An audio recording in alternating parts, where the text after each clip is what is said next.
Hi everyone, welcome to the Majlis. I'm your host Yasmin Khayatr, and with me today I have Faisal Abbas. Faisal, thank you so much for being here. Pleasure to be with you, Yasmin. Faisal is an award-winning journalist and author, and he is currently the editor-in-chief of Arab News. Prior to that, he was the editor-in-chief of Arabiya News from 2012 to 2016. And it's great to have him here today to talk about journalism in Saudi and the future of journalism as well. I would love to start at the very beginning and ask, you began as editor-in-chief of Arab News in 2016, right at around the same time when Vision 2030 was announced and Saudi was about to go through this huge change that we're still in the process of today. So talk us through what that process was like. Well, as you rightly pointed out, I was at the time between 2012 and 2016 the editor of Arabiya News English, the English language platform of Arabiya News channel. And I had moved from London to Dubai to do that under the legendary, if I may say so myself, Abdurrahman al-Rashid. And it was a completely digital operation. And I guess I was brought in by the board at the time and the chairman at the time of SRMG to replicate that experiment into Arab News, which was predominantly still very much print oriented. So the idea was to make Arab News more digital and more global. We retain our print edition, and it's actually very much followed in Saudi Arabia.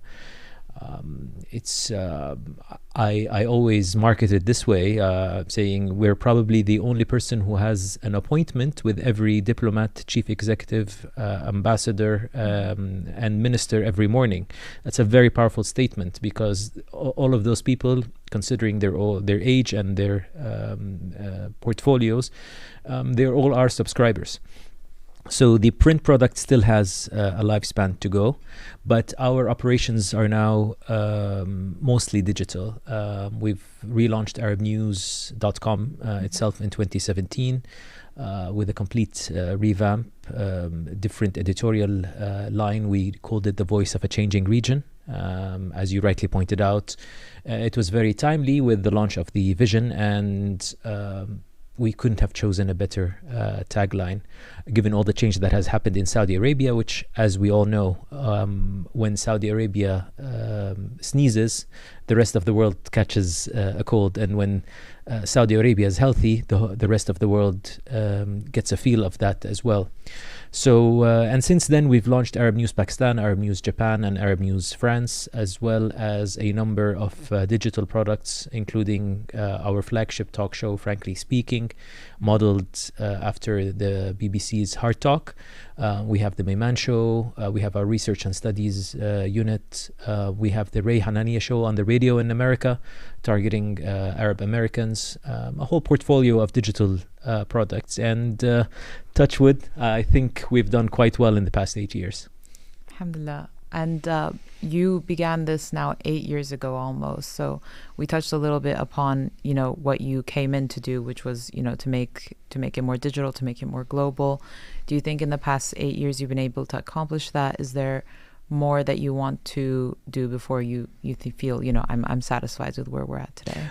It's a very fascinating point, because your work as a journalist is never done. It's never completed. You can't just say, it's not like producing a Hollywood film, for example, where you say, that's it, director's cut, it's out in the theater, job is done. It's literally cleaning the mess every day, waking up in the morning and starting all over again, especially in this part of the world. Fortunately or unfortunately, it is a part of the world that impacts the rest of the planet. As I just said, what happens in Saudi Arabia, or indeed in the region, isn't restricted just to the region. And I think the last few months, geopolitically, we've seen how it impacts everybody from Tokyo to Toronto. So the job is not done. In terms of the relaunch, in terms of redirecting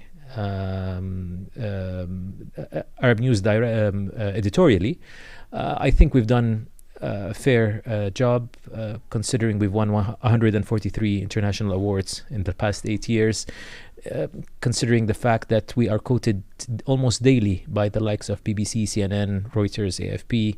We are mentioned in parliaments. Our reporting is attributed in parliaments, in ministries of foreign affairs. I think we've put Arab news on the global radar as an important voice from the region. There are, of course, other important voices in the region, but we managed to carve a place which I believe not just Arab news, but Saudi Arabia, or an outlet from Saudi Arabia, deserves to be. I mean, it's not just me being a brilliant editor or having a fantastic team, or that the name Arab news in itself is important. It's the key distinguisher here, or the key competitive edge that we have, is that we are a newspaper based in Saudi Arabia, which is living probably the most exciting, unprecedented actually, let alone exciting, unprecedented change the world has ever seen in a very, very long time.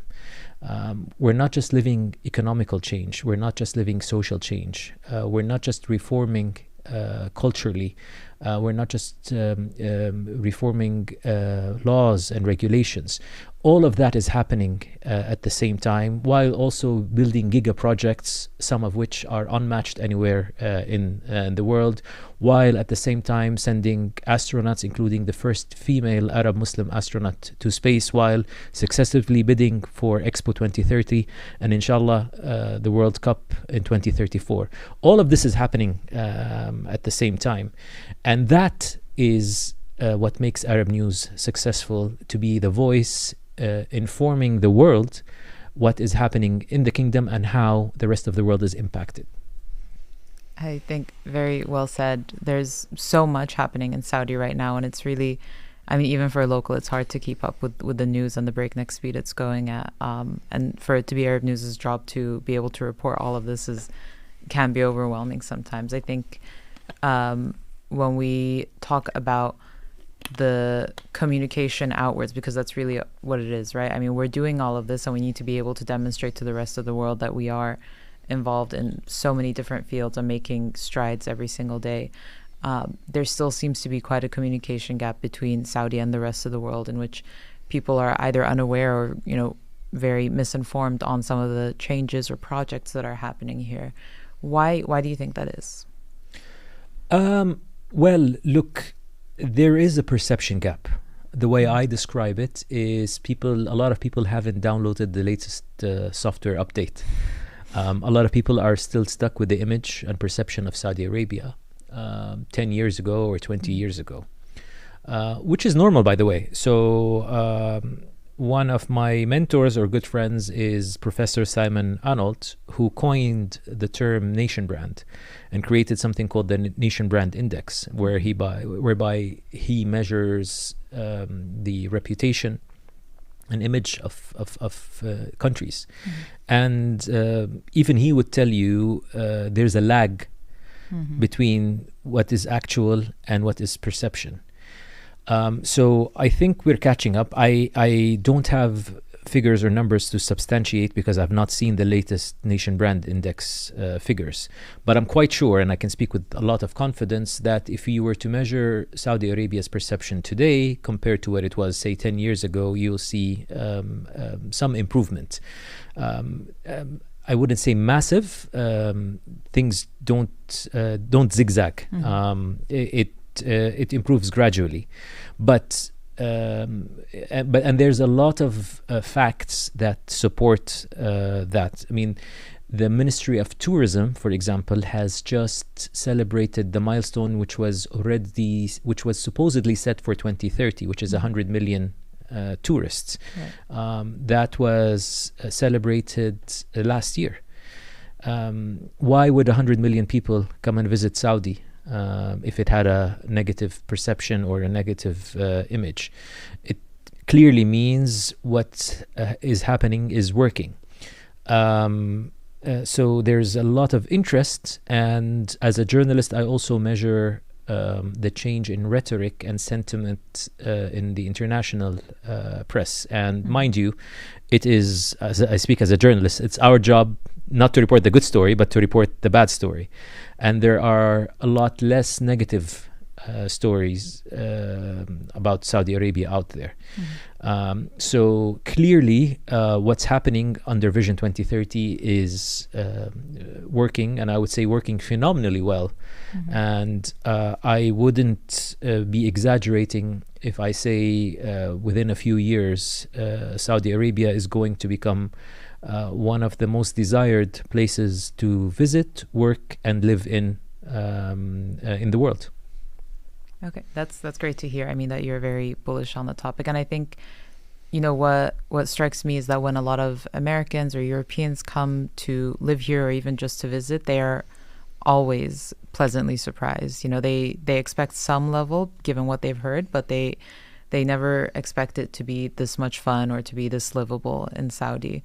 And so I think the more people we can get to actually come and see the change, the more it's going to become something that's seen globally. And maybe the best, you know, remedy for that is just time, to give people time to digest and, you know, have, as you said, the next software update.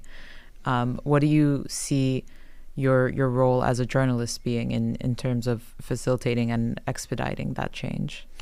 Well, to tell the truth, the whole truth, and nothing but the truth is my job. And a lot of people mistake us for being a PR arm of the government. There are other entities that do that, and they may or may not be doing that well. That's not my job to measure their performance. My job is to report facts. And when we talk about, for example, the historic decision to allow women to drive, the removal of the guardianship laws over women, the draconian laws that were there, I may add, when we talk about sending the first female astronaut, Arab Muslim astronaut to space, that's not propaganda. That's reporting facts. But also, my job is also to report shortcomings and mistakes, and we have done that. And there's nothing wrong with that, by the way. I may not agree very much with his politics, especially on foreign affairs, but there is no question that former President Barack Obama is a great orator, and he has a lot of great quotes. And one of my favorites is how he defines history. And he says, history rarely moves in a straight line. It usually zigzags and sometimes goes backwards. So we can't be setting these huge targets, KPIs, great vision, and not expect some things to go wrong. And that's all right. And even the report on the accomplishments of the vision, the annual report, says it's 85% compliance or 85% targets achieved, which is great, because we can't go on, bang the drums, blow the horns and say everything is great. No. If you said the only people who don't do mistakes, Yasmin, are the people who do not work.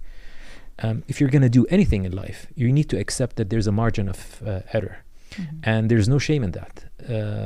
What you need to do is to make sure you learn from that mistake and you do your best for it not to happen again, and you mitigate against the risks that come out of it, and you move on. So I think we've done that, and we've done that well. If there was no credibility for what we do at Arab News, we wouldn't have seen the huge following that it has enjoyed, quadrupling over the past few years on oral platforms, on the main edition, on the Japanese edition, on the Pakistani edition, on the French edition, on our shows. We wouldn't have had prime ministers, presidents of countries, Saudi ministers, heads of state appear on our talk show or give interviews, or sometimes when they visit Saudi, they make sure to include a visit to Arab News or an interview with Arab News on their agenda. That's all a testimony to the credibility of the newspaper. And my job as the editor is to guard with everything I have that credibility and work on enhancing it every day. Very well said. I agree with you that there's a misconception sometimes that in a country like Saudi that the news agencies could just be propaganda for the government, but there's nuance to the stories told, and it's not always everything is 100% on track, which is fine. As you said, there's a margin of error for things. What other, if there are any, do you think are differences in the type of journalism done in Saudi versus in other parts of the world, and in the ways you work, even if it's more mundane things? I mean, look, let's call a spade, because you are a very intellectual host, and you bring a very intellectual audience. I'm not saying we have a First Amendment equivalent in Saudi Arabia yet, or that we're even close to it. But the way I see it is measuring only what we managed to do at Arab News. So, and we don't brag about doing our duty or brag about doing our job. It's our job to do reporting and to report well. But when you are able to be the first newspaper to do a Christmas edition, to normalize the publication of photos of women, and you're a Saudi woman, and you remember the stigma and the censors that were in place. So for us to be able to normalize that, it's a testimony not just to Arab News, but to where the whole country is moving. And we take our cue, but that's your job as an editor. Your job, I mean, I am paid well to be editor-in-chief, but not because I write well or because I manage well. It's all based on my judgment. And my judgment is as follows. When we see the country's highest authority, the Crown Prince, appearing on an American network and saying, we've decided in this country that we will no longer dictate to women what they should or should not wear. That's a clear signal to me as an editor. Nobody's going to come and tell you that, but that's a clear signal to me that this is where the country is heading. And I should reflect that in the newspaper. And that is my argument. Because, people think we get instructions or no. I mean, that was an uphill battle that we got a lot of heat for on Twitter from some conservative members of society, etc. Do I regret it? Absolutely not. I think it's the right thing. It's the right thing in general, and it's the right thing to reflect what the country is. Here I am sitting with you, which is something that might have not been possible only a few years ago. The Christmas edition. If the highest figure in the country invites the Archbishop of Canterbury to come and visit the kingdom, or the Coptic Pope, and regularly receives faith delegations, whether they are Jews, whether they are Christians, whether they are Muslims of other sects, that's another clear indication of where the country is headed. And again, my job is judgment. For me, that inspires me and gives me the cue in my mind. Nobody's going to come and tell you, but this means I should and I will do a Christmas edition. I should celebrate Nowruz. In 2020, we did Shana Tova, wishing our Jewish brothers in faith a Happy New Year. And again, this is even before the recent atrocities that have occurred in Gaza. We had a lot of heat. A lot of people are asking questions. What does this mean? Are you saying you're okay with Israeli occupation? And our position was very clear. No. We have no problem with Judaism as a faith. They are people of the book. We are absolutely against illegal occupation of Palestinian land as per the United Nations. And a lot of people mistake the two. So I could come and say, you can argue it both ways. Yes, we don't have a First Amendment, but all of the examples I've just given you show you a clear direction where journalism in this country is moving and heading. And this is what makes me feel reassured that it's going to open up. We're actually just voted in as the vice president of the Saudi Journalism Association, the actual union of journalists that we have. And I know some of the initiatives we are working on there. We have a former journalist who is the media minister at the moment, Salman al-Dosari, His Excellency. We have a vision which sets targets and KPIs on ministers and officials and holds them accountable if they don't meet them. So with all of that in mind, you can't but feel comfortable that we are heading towards more openness and more media freedoms. And my job is to grab what I can and move forward. And I think what we've done in Arab News is just that. The way you're describing it is interesting. It's almost democratic in the sense that you sort of absorb the general population sentiment and how they're moving forward, and then you reflect that in the journalism that they would feel comfortable with, almost in terms of like including photos of women and even just pushing that a little bit more outside of a minority's comfort zone. And I'm wondering what that looks like in the future, right? So there's all of these, I mean, a bunch of sectors they're trying to expand in right now, but one of them is journalism, right? So how do we grow journalism in the region to create more young journalists, but also to create more journals in general? And so where do you see that going? Do you see more foreign journals coming in and setting up offices in Saudi, more grassroots organizations, smaller ones perhaps here? I don't know about foreign journals opening up here. I mean, I think the way things are going, they're going to be welcome. But I don't know if traditional media outlets have the means to expand anymore as they once did 30 or 40 years ago. But having said that, this is a very interesting debate. And it's almost a question of a glass half full or half empty. I wouldn't say I'm an optimist, but I'm a realist. If you think about it this way, you hear all these doom and gloom stories about the end of journalism, the end of traditional media, the end of... But at the same time, we are seeing a surge in fake news. Thanks to artificial intelligence, producing deep fakes is easier and quicker than ever. We have a super hyper-connected global community in a sense that there hasn't been a point in our history as humans whereby this many people are able to disseminate and receive information at the same time. If you take all of this, then the natural conclusion is you're going to need more journalists, not less. Because in Arabic we say distinguishing al-ghath min as-samin.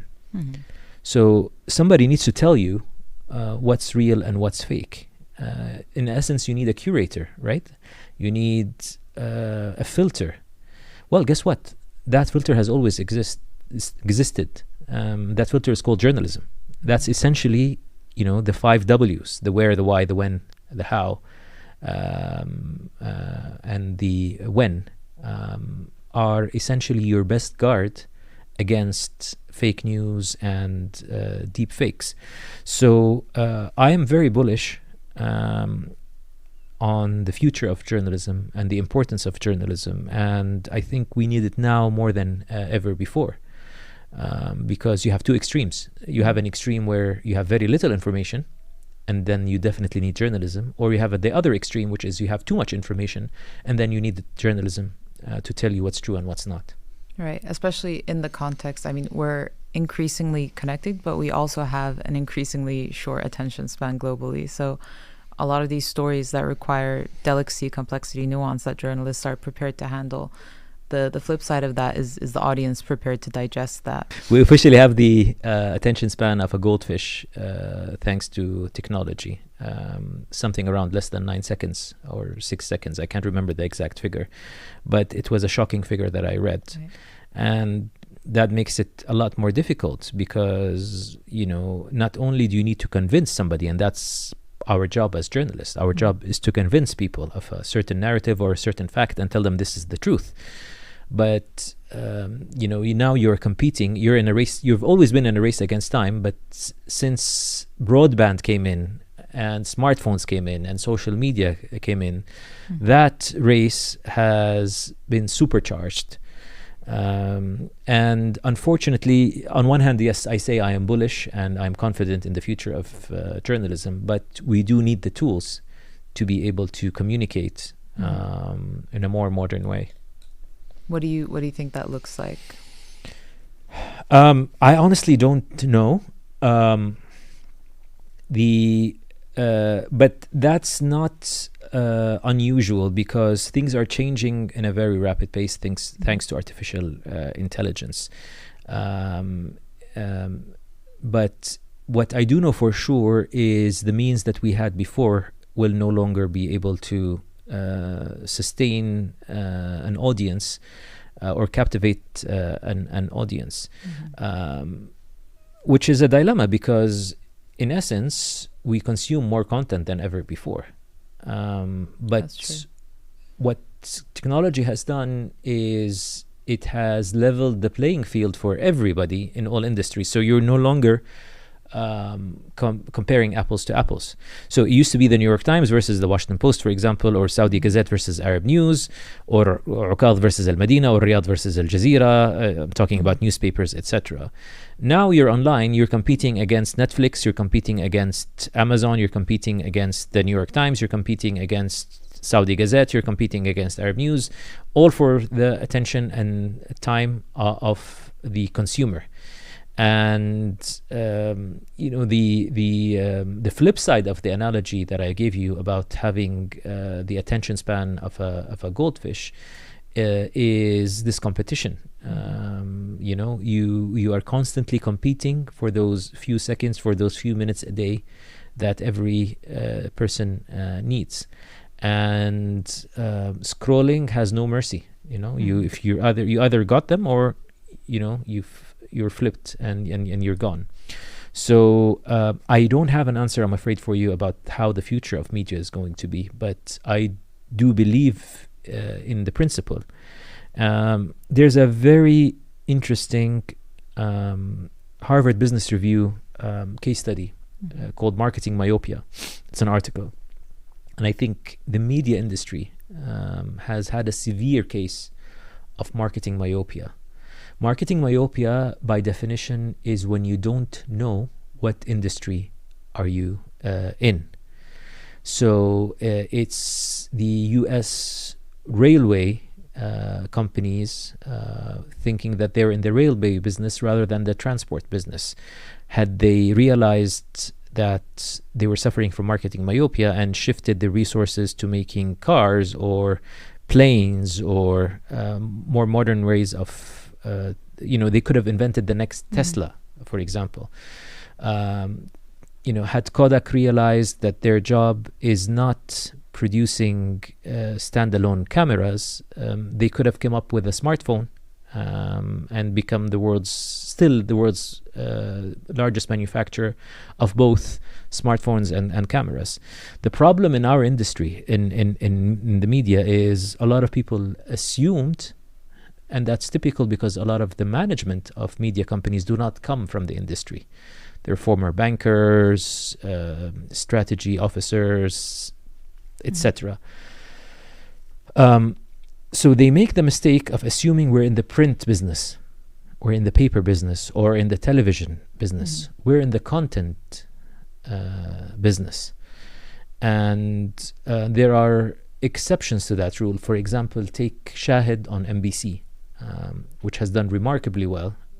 Although I worked at Arabiya, as you know, and there was a time where the product was not taken seriously. Today, it's the first and foremost product in their portfolio because it's the region's equivalent to Netflix.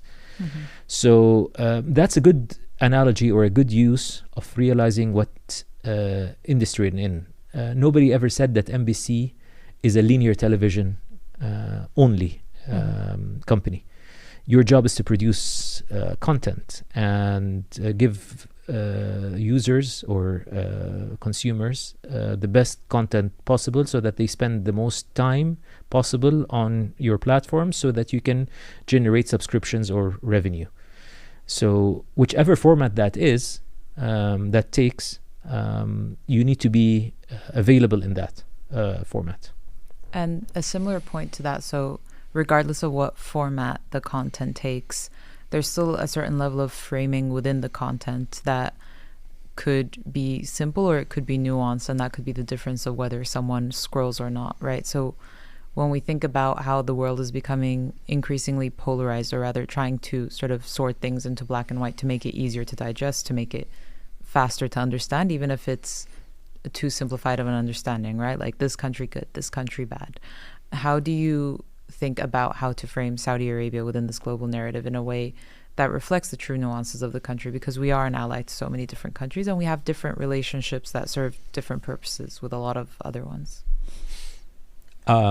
If I were to position it according to what I'm saying, I would say Saudi Arabia is the adult in the room.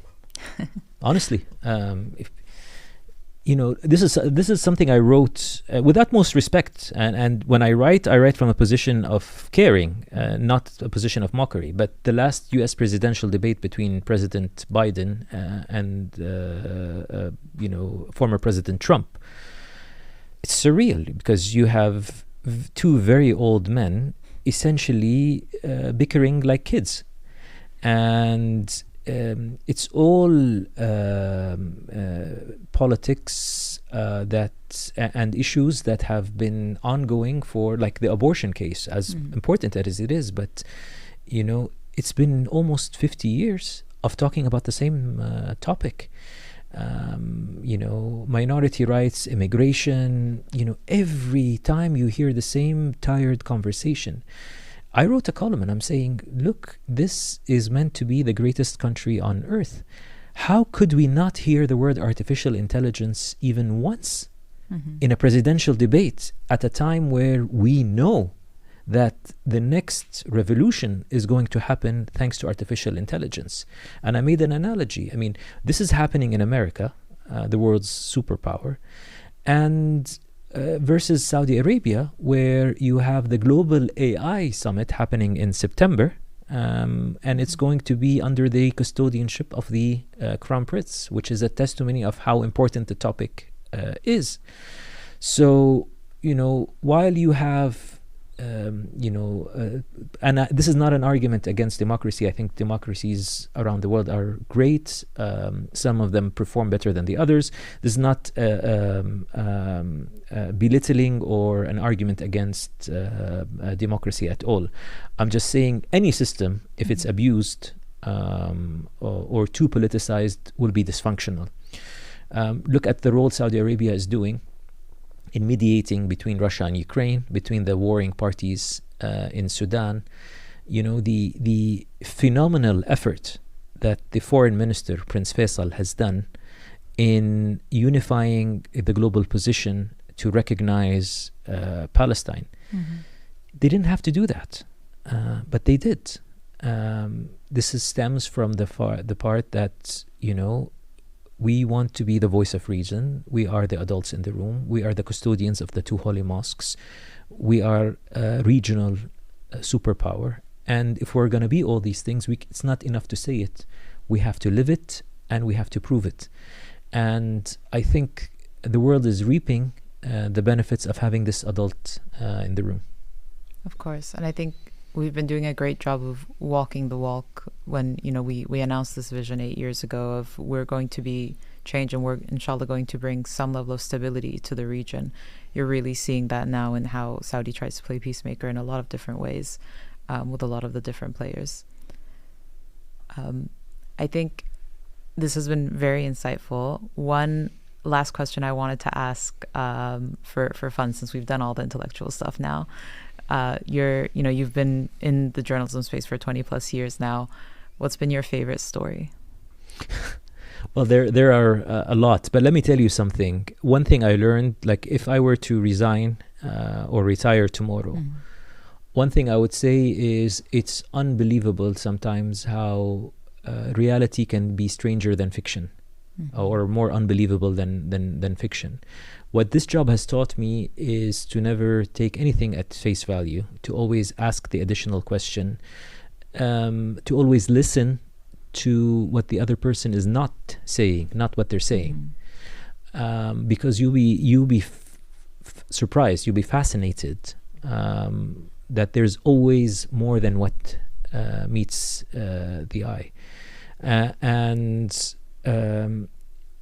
Again, journalism consumes a lot of your time. It consumes a lot of your attention. It drains you, especially when you are reporting stories in your own backyard and seeing, babies being slaughtered, buildings being blown up, injustice in a lot of places in the world. But it's also very rewarding because it builds up your character and makes you a much fairer person, whereby you don't make assumptions. In fact, the first thing you learn in journalism is not to assume. The other thing is to fact check. The famous saying is, in journalism, if your mother tells you she loves you, go ask another source. So I think it has made me a much more well-rounded person. It's made me a fairer person. It prevents me from being prejudiced. It prevents me from making assumptions. And to that, I am thankful.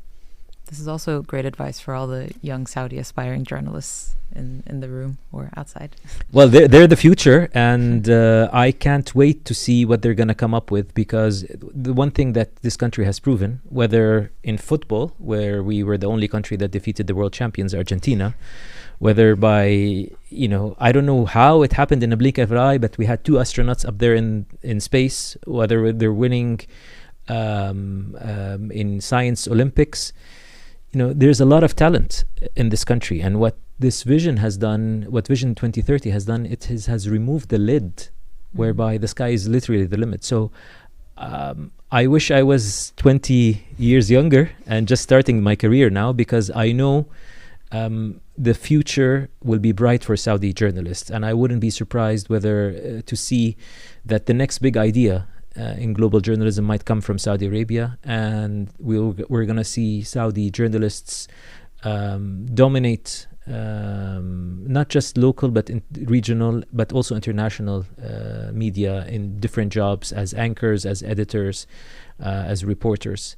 And I can't wait for that to happen, because that'll make me very happy. Inshallah. Thank you so much for being here then. It's been a pleasure and an honor. It's been a pleasure. It's always a sign of a very good conversation when time flies. And it's been an hour, so thank you so much. And it's been an honor to be on your show. Thank you, Yasmin. Cheers. Thank you.